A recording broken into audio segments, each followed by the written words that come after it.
No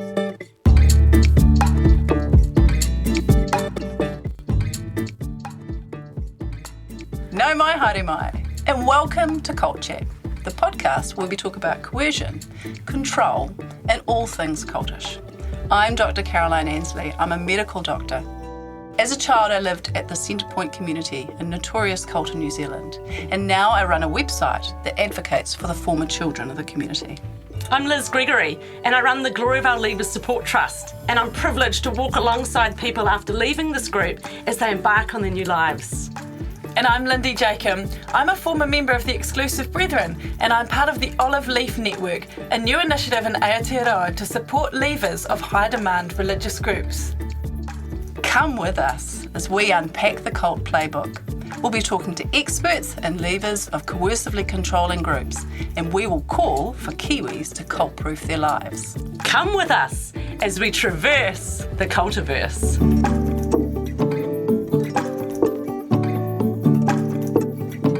A warning, this podcast contains references to subjects and discussions which may be difficult for some people to hear. Please take care of yourselves and your whānau when listening.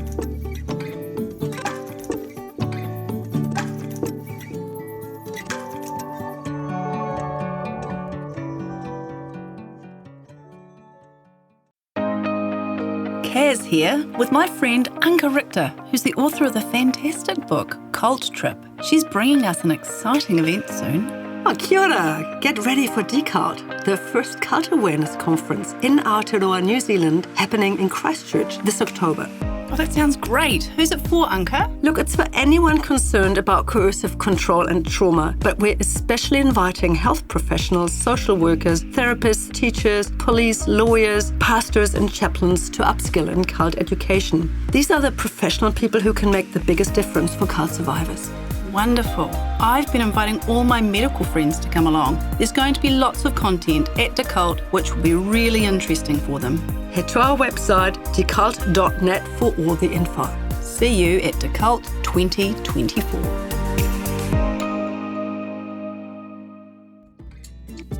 Hello to our listeners. Welcome to Cult Chat. It's lovely to be here with you all today and with my friends, Liz and Lindy.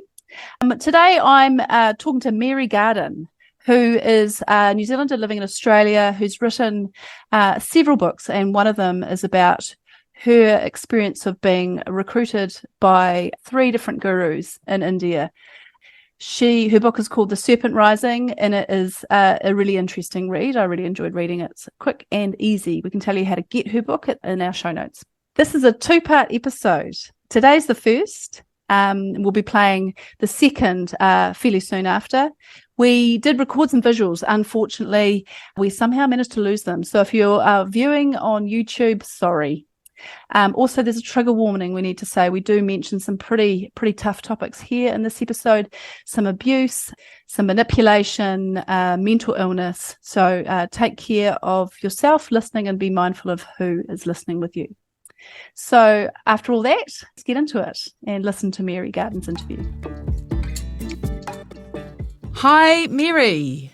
Hello, Caroline, at last. Hello. It's lovely to finally get an appointment with you, a time with you to talk about some of your history and learn about the wisdom that you've gathered over the years. So could you introduce yourself to our listeners and our viewers, Mary, and tell us a little bit about yourself, just as a starter? Where to start? I was born in New Zealand in 1950. I have no idea where to go from here. I often tell people I escaped New Zealand. Mm. Sorry, quite a few of us did in the late 60s, early 70s. And I now live in Australia. I made Australia my home in the late 1970s. My mother was so happy I went to Australia. She thought it was good for me. Mm. And after many years in Queensland, I 2 years ago moved down to Victoria because my daughter and granddaughters are here. Lovely.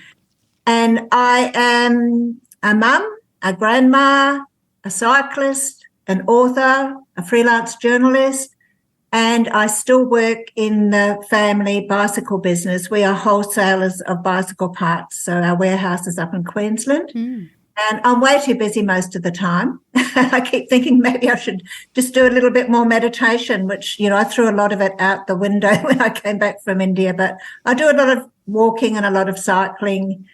And I've had quite a restless life, but I feel very settled here in the Goldfields area in central Victoria. It's just a very beautiful place. Lovely. That's a lovely introduction to who you are and some of where you've come from. And we'll be digging into quite a small section of your life in your 20s, I think, in this interview, though, of course, it'll go beyond that as well as we learn about how that time in your life affected the rest of your life.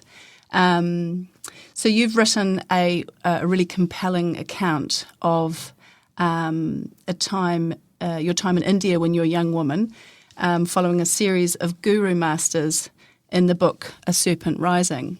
I need to make a mention of that first edition because I first wrote it as a fiction book. Oh, right. Yes, I did hear you say that. So it's actually, the second edition is almost a different book.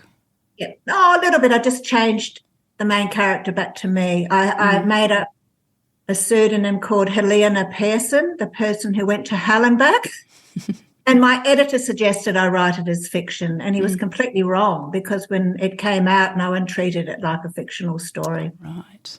It was a waste of time. Anyway. Yeah, so that was, what year was that it was published? 1988. So I had been back from India 1979. 9 years later. 36, 37. With young children at the time?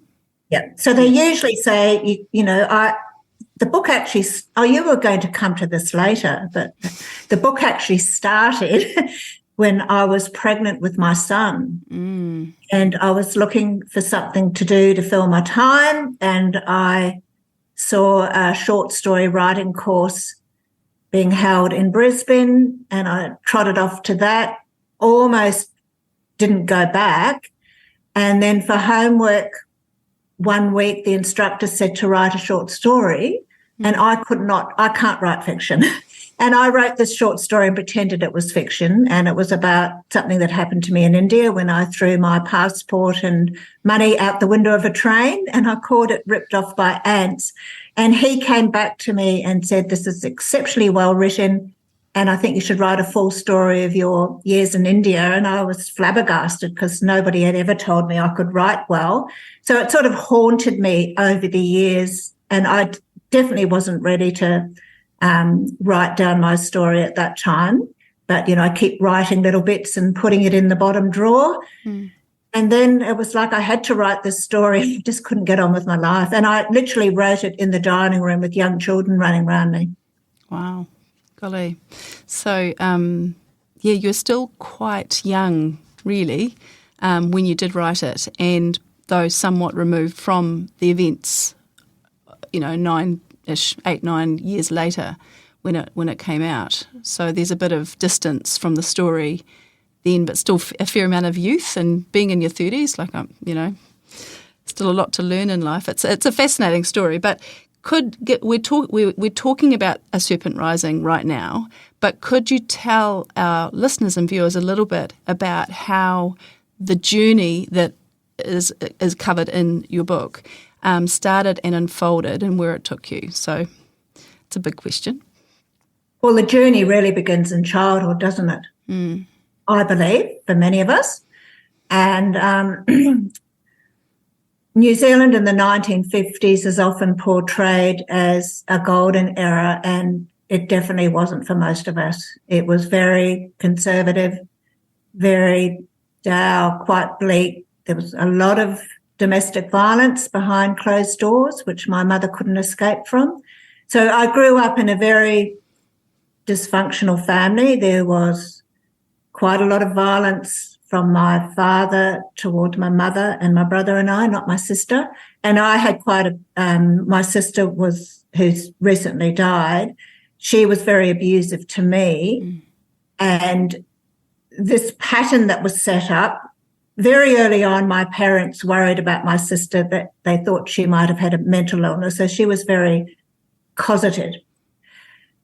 And every time there was something that happened, I was always blamed. So if my sister attacked me, it was always, what have you done to upset her? It's all your fault.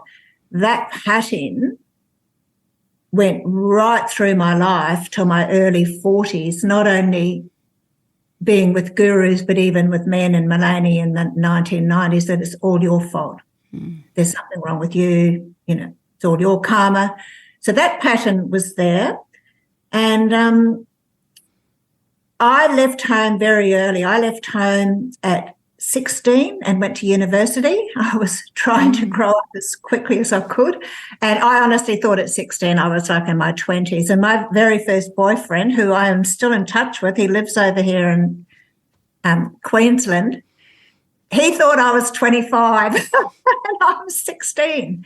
I'm at university, independent, not relying on my parents. And I thought everything was pretty cool in life, and the Beatles that was a huge change in New Zealand. And I've just been digging into that a bit for my new book, which is out this year. The Beatles, when they came in 1964, June 1964, I just turned 15.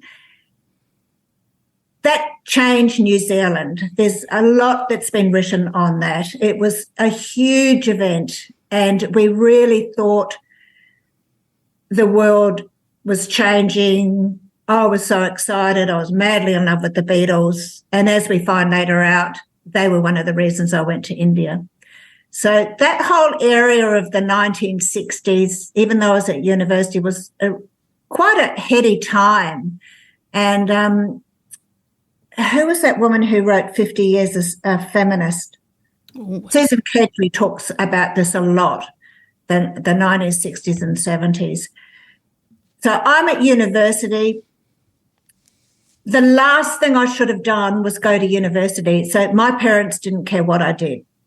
But I had an aunt who was very, very insistent. I made an aunt who I'd boarded with for a year, who insisted that her nieces go to university. And in fact, I wanted to be a nurse. And I'd even enrolled to be a nurse. And she said, no niece of mine is going to be a nurse. And I later did some nursing and absolutely loved it, like nurse aiding. And I loathed teaching. So here I am at Waikato University. At the same time, I think Waikato University had just opened. So I enrolled to do a degree and a teaching training course at the same time, which was just absolute phenomenal workload. And the other thing I really wanted to do was to be a librarian, because I'd worked in a library, and my older sister, Margaretta G., who's married to the famous author Morris G., she'd been a librarian, and I'd worked in Tauranga Library and loved it, and I thought I could have been a librarian. But anyway, I went down this path, the worst thing I could have done, because my past started catching up to me at university. The first 2 years was all right, but I was an overachiever, just did so much work and became quite unbalanced, and in fact started becoming quite depressed. And I had no idea what was happening to me, because the word depression wasn't in our vocabulary in those days. I literally thought it was the devil chasing me, and I was terrified that New Zealand in the 1950s and 60s was very much, we had this fear of being hauled off to the loony bin. We all used to laugh about it at school, but that was our main fear, of being hauled off, like Janet Frame had been done, and getting electric shock treatment or a lobotomy. So there was no way in the world that I was going to tell anyone what was happening to me. And I had no name to it. I didn't know it was depression. And I ended up, I did 4 years of university and slowly was overworking, cutting myself off from friends. And then in that 5th year, I was actually given a scholarship, because I was one of the top students, to do a master's in 1 year. And I'd only been there a few months, and I just couldn't cope. I just went to the dean and said, I'm leaving. And he said, he was furious. He said, you want the world at your feet? And I took off and went to Auckland, and I thought, I'll go teaching for a year. Look, those 2 years, that last year at university, that next year in Auckland teaching, and then I couldn't cope with teaching and went back to university, were really some of the most harrowing years of my life. And I did very much what my father did. Like my father, if you read my last book, Sundowner of the Skies, my father was actually a very famous pioneer aviator before he married my mother, and he was head of Tasman Empire Airways. All through our childhood, all through his life, after he stopped flying, he was moving house relentlessly, sometimes every year, sometimes every 9 months, and it was like he was trying to outrun his depression. And I started doing that in Auckland. I was just moving all the time.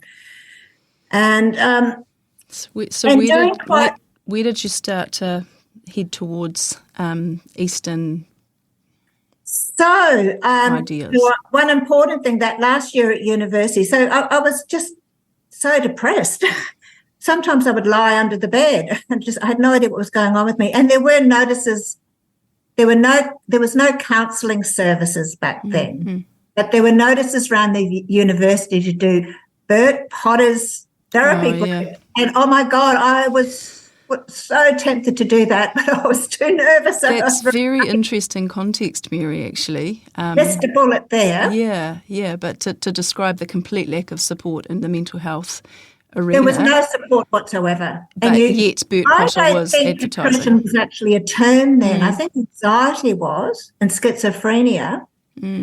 So, and I just had this big smile on my face all the time. No one knew anything was wrong with me. And what I didn't mention is that during those years at Waikato University, yoga came to Hamilton, and I started doing hatha yoga, the physical yoga, and absolutely loved it because I'd always been very energetic. We all were as children, athletic.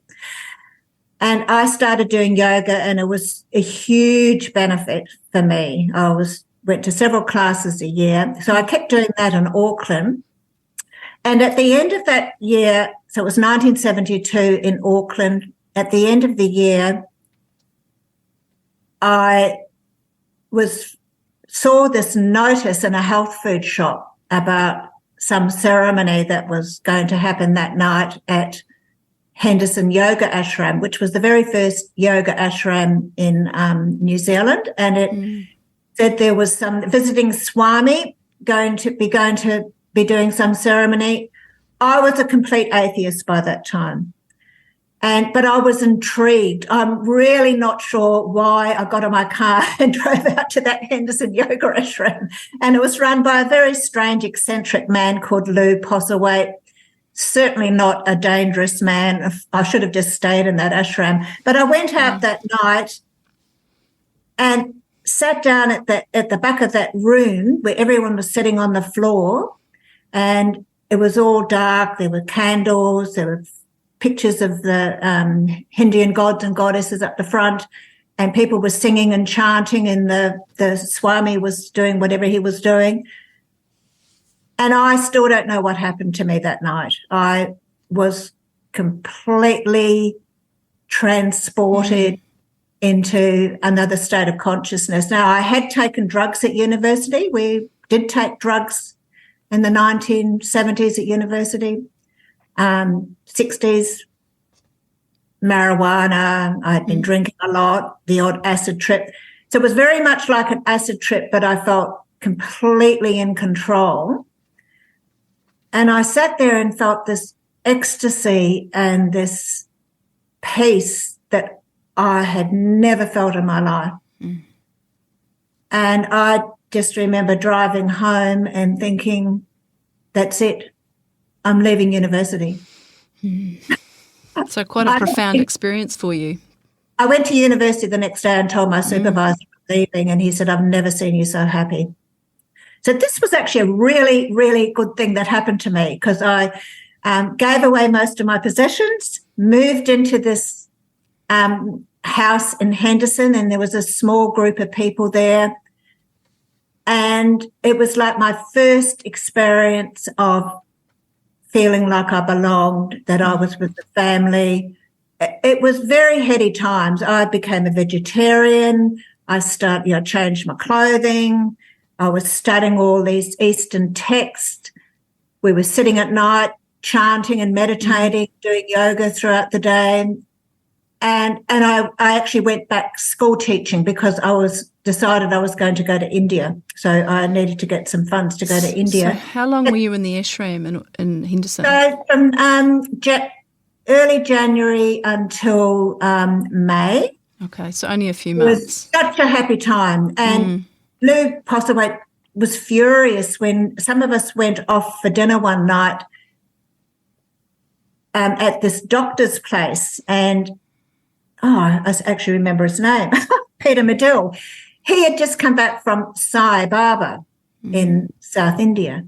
So while I was staying at that ashram, I had already planned, I am going to India. I am going to follow in the footsteps of the Beatles, who had just been up to see Mahesh Yogi in the Himalayas. And an essential part of that spiritual path, the Eastern path, is to find your real guru. So I was going to head off to India to look for my real guru, because in the Hindu philosophy, there is this notion that God is too powerful for you to connect directly, that you need a guru as almost a conduit. And so that was my plan. And I remember going down to Tauranga and visiting my parents, and they sort of didn't blink an eyelid. And the only person really worried about me was my older half-sister. She was just horrified. But my mother was so wrapped up with looking after Dad and my sister. That night with Peter Medill, and he was telling us these extraordinary stories, because I hadn't heard of Sai Baba. Sai Baba had literally millions of devotees, including the Indian Prime Minister. And he was talking about all these miracles that Sai Baba did and blah, blah. And I thought, it's Sai Baba that's been behind all these amazing changes in my life. Because during those 5 months at the ashram, I wasn't depressed. I was happy. I was content, living a very simple lifestyle. And so I thought, I'm off. I'm going to see Sai Baba. He's my guru. Yeah. Yeah. So what happened when you arrived at the community where Sai Baba was? Well, actually, when I first landed in India in my long white gown and mala, and I had bare feet, I actually didn't feel a culture shock at all, which was very strange. I felt like I'd come home. I felt very much at home in India. And the Sai Baba ashram, it revolved around, there were hundreds of Westerners there at the time. He was in Bangalore. But their whole system that went on there was that all you needed to do to become spiritually enlightened or realize was to be in the presence of a guru. So you didn't have to meditate, you didn't have to do anything. You just had to be in the presence of God on earth. So this entailed twice a day. We were sort of living in little shacks around the ashram, living very primitively. You know, the backyards were our toilet. We all had dysentery. Was to trek over to the Sai Baba ashram and sit there for hours waiting for God to come out. And he would sort of wander around, and it was called darshan, like to be blessed by being in his presence. And occasionally he would call people out to go and have a private interview. Well, I was so deluded. That very first day, I was waiting for him to come over and say, hello, welcome home, or whatever. But he completely ignored me. Yeah. In your book, you talk about that period of eventual disillusionment where you kind of start to realise that there's nothing to this. I don't want to go into too many details because most of my book is on my years in the Himalayas. Yeah. And that's because I ended up being with the three gurus, like Sai Baba, a yogi in the Himalayas, and then Rajneesh. So my bulk of the book is on years in the Himalayas. But Sai Baba, I became disillusioned, and I had a very prophetic dream that he was sexually abusing young boys. which he was, which we didn't know about. SBS did a documentary, The Secret Swami. And that next day, and I thought that was my bad karma, like, what am I doing, thinking such terrible thoughts? I had actually gone into the local nearby village to have coffee at a coffee shop run by an American woman. She looked at me and said, what are you doing with those people? I thought, you were different from them. Like, don't you know he's, playing around with young boys? And it was like a switch went on in my brain, and I woke up, and suddenly I grabbed all my possessions and took off. So I was intent on leaving India as soon as I could. Was completely disillusioned. I was no longer on a path. I didn't want to get enlightened. I just wanted to go back to earth and be, but I wasn't going to go back to New Zealand. I thought I'd head off. That would be too embarrassing. I thought I'd head off to Switzerland or whatever. So I'm on the long train going up to Delhi to get the hell out of India, and I don't want religion in my life. So I literally snapped back into my very old personality, the depressed one. And in your book, you describe that happening quite a bit, this sort of flip-flop from the spiritual seeker to this more grounded, cynical, depressed young woman. And it's quite a remarkable flip-flop that you describe in the book, and I found it really very insightful, the way you were able to communicate that change in yourself that kept on happening. Well, the doubts were always there. So, even when I was right in the middle of totally devoted to a guru. To quote you, in the period in the book where you were with Sai Baba, you said, whenever doubts arose, I would push them down again as mere manifestations of my lower mind, best ignored. And, I think many people in any kind of harmful groups could agree that that's what they did repeatedly. Yeah. And it's a sort of, that statement jumped out to me as such it's such a dangerous process, isn't it? Because in all these groups, that the intellect is sort of dismissed. Yeah, absolutely. And the intellect, especially in Eastern and with these Eastern cults, the intellect is seen as some sort of enemy. Yeah. And the most important thing is to have faith or to believe, and absolutely, yeah, more important than anything else. So you're moving now away from Sai Baba, and you hear about the Swami in the Himalayas. So I was planning to leave India, and I won't go into what happened on the train, which meant that I was trapped in Delhi for a few weeks. And I thought, I'll go up to the foothills of the Himalayas, because that little ashram in Auckland was a branch of the Shivananda ashram at the banks near Rishikesh. Oh, right. And that's where I had originally planned to go until I heard of Sai Baba. So I thought I'll just go out and check Rishikesh. And when I went there, met some Westerners and spoke to an Australian guy who started raving about this boy Yogi. And I thought, I don't want to hear anything about yogis. I'm not interested.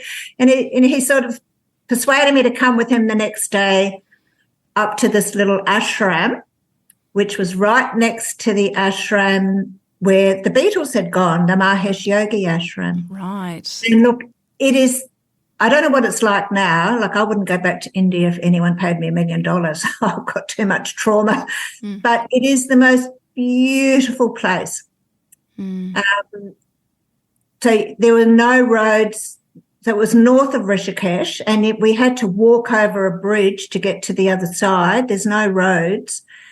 And this little ashram was right up on the mountain in the middle of the jungle. You could hear the roar of the Ganges below. Beautiful, just the most astonishing place. And I walked up to this little isolated ashram that only had several Westerners. He only allowed a small number of Westerners to stay there, and it was very much focused on doing hatha yoga, like physical yoga, which I loved and what I wanted to do. Yeah, exactly. You'd already had some positive experiences at a really hard time in New Zealand, so this was a really attractive way Very forward. attractive. I just thought, this is what I've been looking for, this beautiful environment I can do yoga, I can be meditating. With a yoga master. With a yoga teacher, who's enlightened. And But plus he was already in the same branch of the same organisation that you'd had no, such... he wasn't. Oh, right. No, he wasn't. No, but friend. So that Shivananda ashram was on the other side. That's quite a reputable ashram. Okay, so you went to go to that one, but you went off the path and went to a different one. We could see the Shivananda ashram. Okay. And in fact, Swami Chidananda, who was the head of the Shivananda ashram, I ran away once and went to him, and he said, go back, or the only thing that's important is to have faith in your master, so whatever. But I think that when I first met Swamiji, because I had no intention, of getting caught up with the guru, where did I write that? So I'm sitting there with this beautiful, I remember so we went into this room and sat on the floor, and there was this yogi, Swamiji, we called him, sitting at the front, cross-legged. And so is his full name Swami Balyogi Premvarni? Swami Balyogi Premvarni, who unfortunately is still alive. You call him Swamiji? Swamiji is a term that is often used in India. Okay. It's a Swamiji. And we're sitting there, and he looks at me and says, now you don't look as if you've played with drugs, even though I had, because he told that other Australian guy that I was with to go that he wasn't going to allow him to stay there, and he's had too many drugs. And he asked, would you like to live here?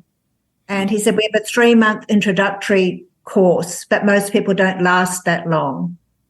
They get dragged back into the ocean of the world, samsara. I think you're very tired of the world and of your life, are you not? And I burst into tears. I could not stop them. I felt a piercing pain in my heart as this dreadful sorrow came over me. I cried and cried, burying my head in my hands. And once I glanced upwards, and through the streaming water, I could see the Swami sitting there with his eyes closed, and I was sure I could see a shining light radiate from his forehead. So I buried my head in my hands and continued to weep uncontrollably. And I'll go down a bit. I whispered silently to myself, he's the most beautiful being I've ever laid eyes on. Then when I sit up, he smooths out the folds of his gown and placed his hands, palms upright on his knees, and says to me, too much intellect. Yes. That is your problem. That's your real enemy in life. You think too much. Your thoughts leap here and there, create doubts, and destroy your faith in the divine. So that's exactly what you were talking about. And that's exactly what I was going to read out myself from your book. You've just read the quote that I was going to quote to you, because when I read that, it just made me feel sick. Actually, going back a little bit, that time when I, left New Zealand to go to India, there were thousands of Westerners who went east, who went to India. And we were sort of disillusioned with what the counterculture movement hadn't given us what we needed. There was the Vietnam War. We were actually in a situation then where actually feared the atomic bomb. So there were many of us, and what is interesting is the one thing we needed was not to go off to a guru. Many of us were actually traumatized and damaged by our past. What we needed was good psychotherapy. We needed to be healing our past, but instead we sort of split off and went off to do the spiritual search, which didn't help us at all because it's actually not dealing with those basic core issues. But what you're describing is what many of your generation in Auckland would have been seeking Centrepoint for. Absolutely. Yeah, and I could have easily joined Centrepoint. Easily. So that context is really helpful for me, to kind of understand a bit more, first of all, the complete gap there. I've always been understood that there's a real gap in mental health and services. Absolutely, you've nailed it. But Absolutely. Yeah. Yeah. So you were enticed in a different direction, however, but they were both gurus. Bert was a guru too, and is very similar. Very similar. And which I guess is why I'm so interested in your story, because you pursued gurus, and many of the people at Centrepoint were pursuing their own guru, a Western version of the same thing. Well, he was influenced a little bit by Eastern thought because he went to Rajneesh.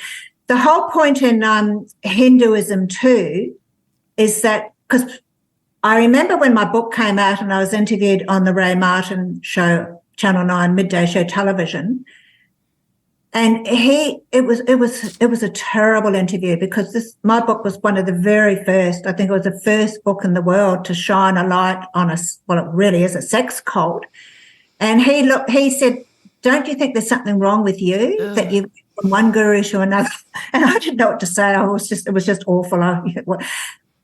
The whole point in that heady time in the 70s is that we were going from guru to guru. We were looking for our true guru. So it didn't turn out right with Sai Baba and it didn't turn out right with Premvarni. We were still looking. You can go to 20 gurus because you have to find the right one. So that was the other real trap in the church. And the reason why we went from one to one, because we still held out hope that next time will be better.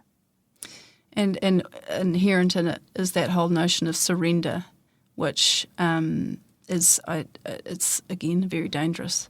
It's really dangerous. Like it's a childlike state.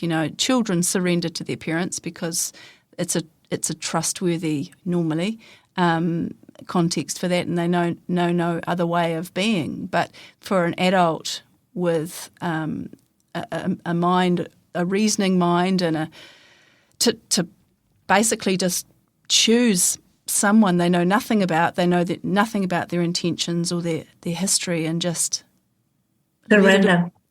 Surrender, and have to keep on surrendering. It's frightening, really.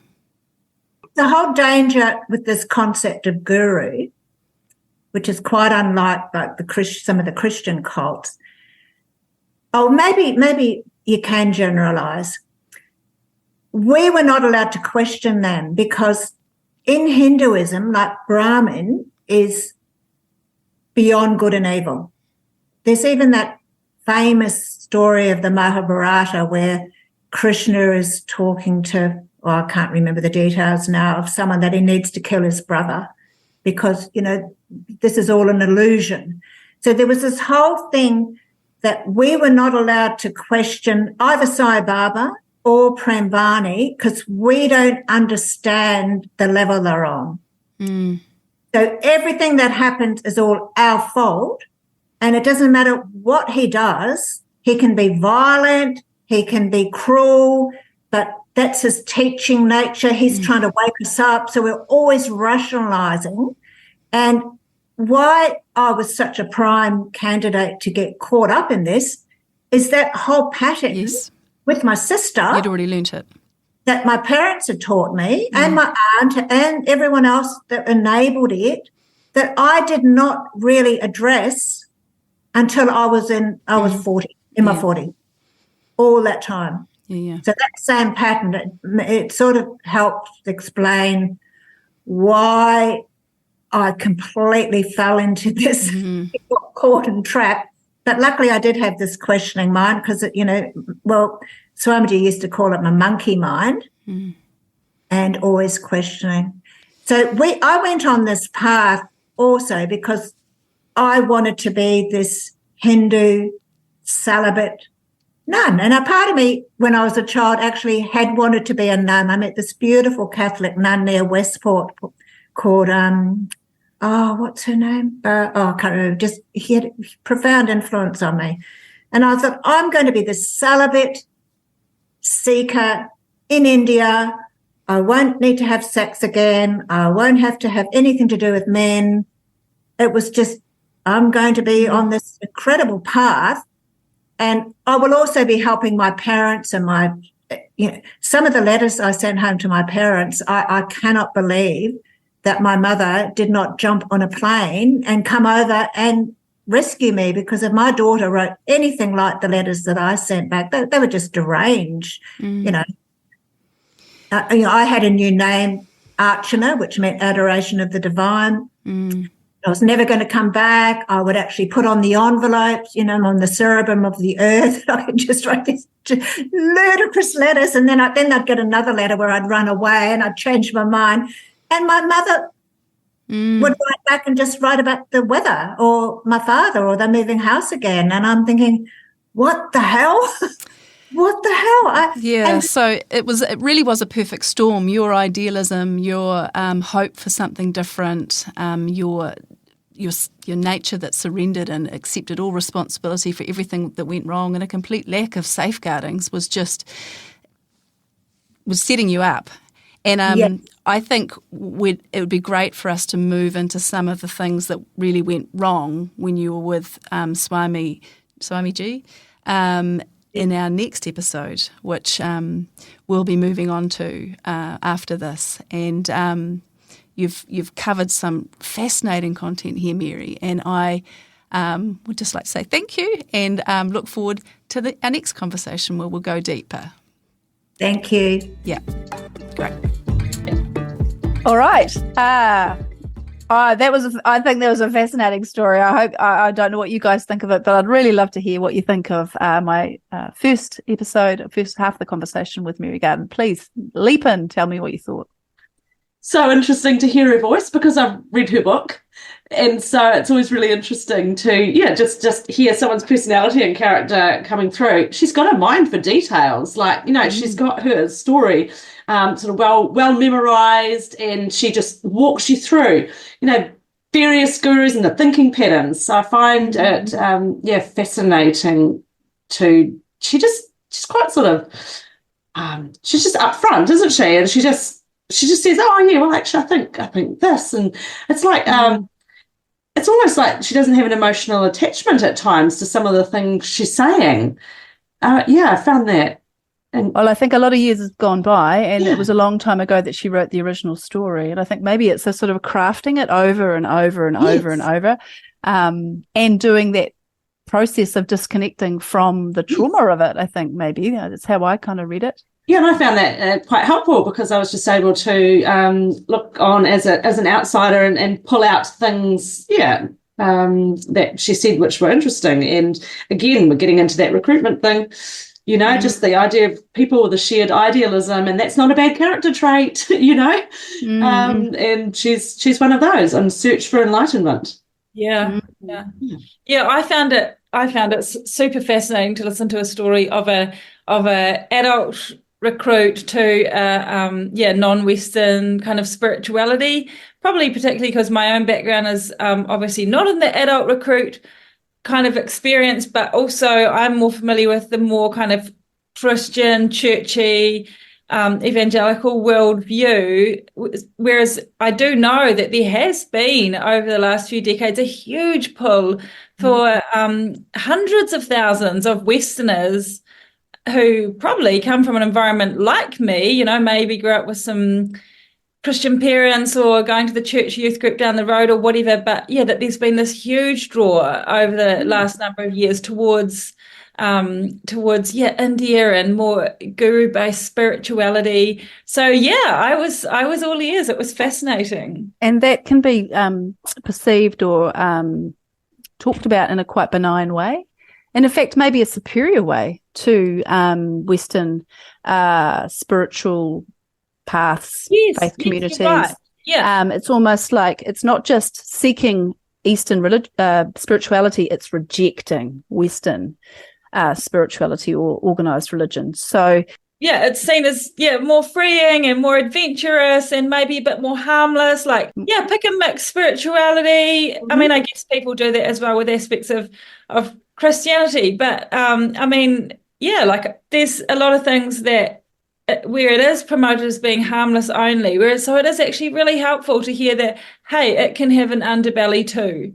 I really found very interesting, and I think I said it in the interview, Mary's where she was at in her early 20s in Auckland, 1970s, the social cultural context at the time in New Zealand, the lack of her history of trauma, her inability to access mental health care that was appropriate and not non-stigmatizing or blaming, the fact that Bert Potter's Centrepoint therapy was an option. Yes. There was a legit option. She could go this way or she could go this way. Lucky for her, she didn't go that way, have to say, though the outcome was probably similar. Very similar. What about the concept that Bert Potter himself went over to India? He went over to Rajneesh. To meet his own guru. So even going there is obviously, it's seen as something really important for someone who's really interested in being enlightened. Yeah.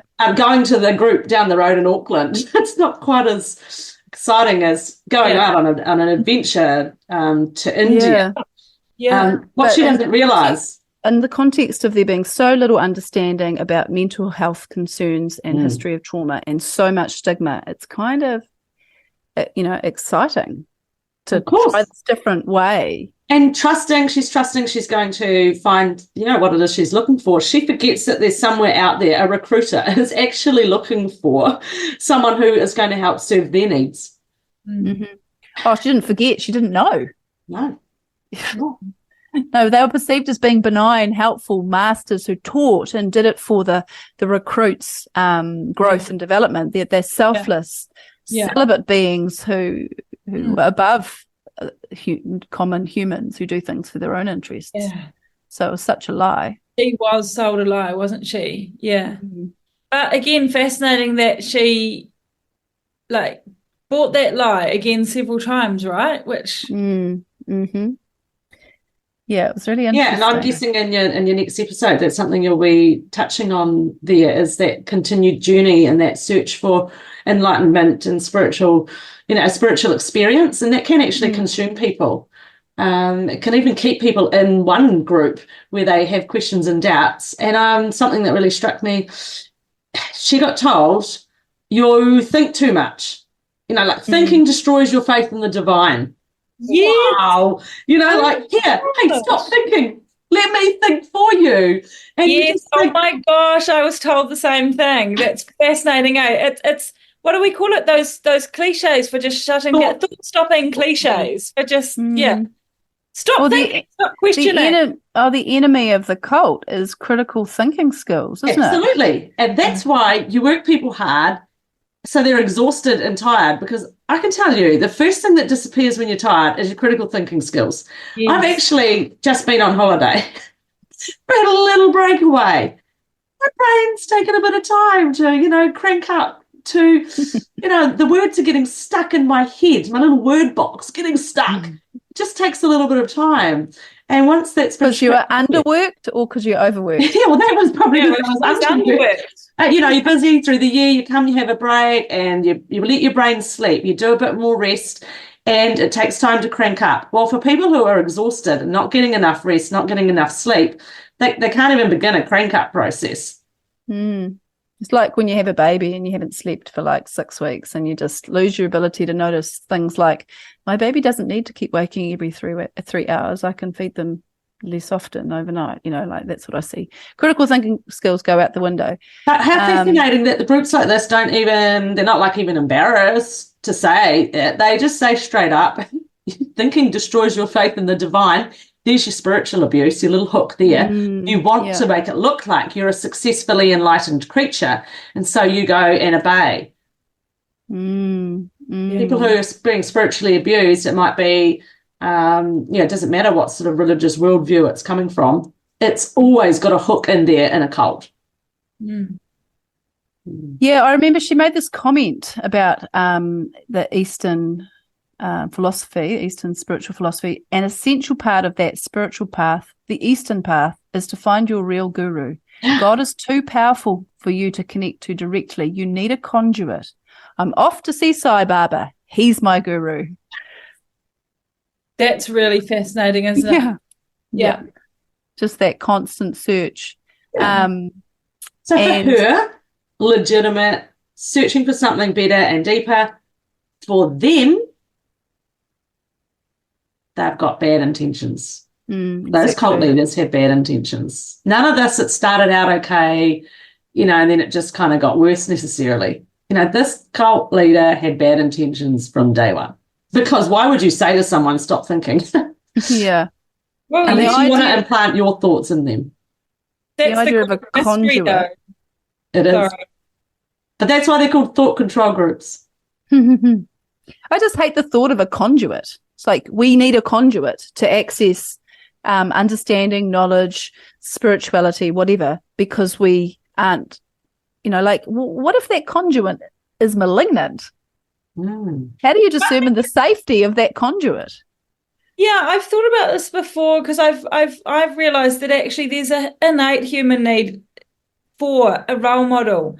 Like there just is, we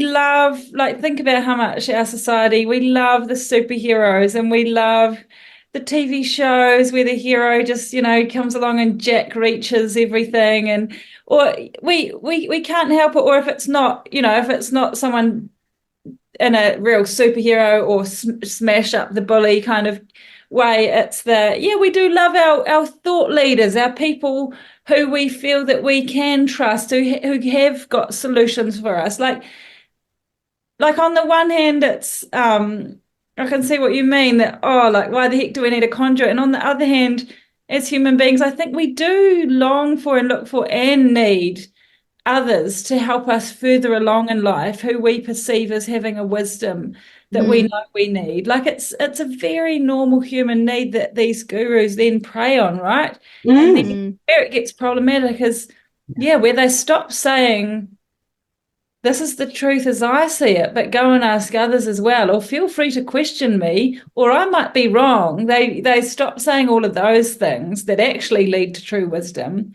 and they start saying, stop thinking, stop questioning. I've got the answer in my neat box. And then, of course, it devolves into groupthink, where everybody in the group thinks the same thing. That's because they're all listening to the same person, telling them to stop thinking. And you end up with a group that mirrors the guru's way of thinking and being. And highly dangerous. Act the same, think the same, speak the same. That was quoted in one of the Galore Employment Court sessions by a lady living there. Yes, we think the same. But actually, no, you didn't think the same. And you wouldn't think the same if you weren't under those levels of coercion and control. And it's not healthy, actually, to think the same. Are you thinking, though? Are you not just following orders and just sort of fitting yourself into a archetype? Deliberately I'm not thinking. People aren't actually thinking, they're following. She at one point, Mary says, in all these groups, the intellect is dismissed. Yeah. And, so that's it. It's like, it's not just dismissed, it's actively suppressed. It's a threat. Yeah. So what is a cult leader? A cult leader is someone who cannot cope with threats. Yeah, look, I'm really interested in listening to part 2 of Mary's interview with you, and I'm guessing we're going to hear about how she works through the process of perhaps more gurus and then leaving, coming out the other side and getting to the position she's in now where she's written a book. So don't forget to check out our show notes to find out about Mary's book, and we will catch you back here for part 2 of this episode really soon. Thank you for watching, listening. See you later. Bye-bye. If anything in today's episode was difficult or upsetting for you and you would like to talk to somebody, we encourage our New Zealand listeners to free call or text 1737 for support from a trained counsellor. Or you might like to visit the resources section of the Olive Leaf Network website, where you can find a range of organisations and resources that might be able to support you. We would also like to remind you that the views and thoughts and opinions that have been expressed in this program are the speakers alone, and Cult Chat does not necessarily endorse or share them.